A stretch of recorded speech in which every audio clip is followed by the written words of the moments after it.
Ang pinakamainam doon ay yung intensyon sa salita ng Diyos. Ito po. Maraming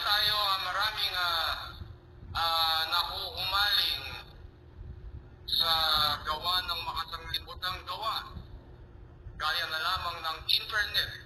It's so very big influence sa lahat ng katauhan sa buong mundo ang internet. Amen po ba? Ito, ninanakaw ang ating atensyon sa pagbabasa ng Biblia, sa pag-aaral ng salita ng Diyos, at sa pakikinig sa salita ng Diyos. Itong mga bagay na ito ay umaakay sa atin sa maling gawa. Amen.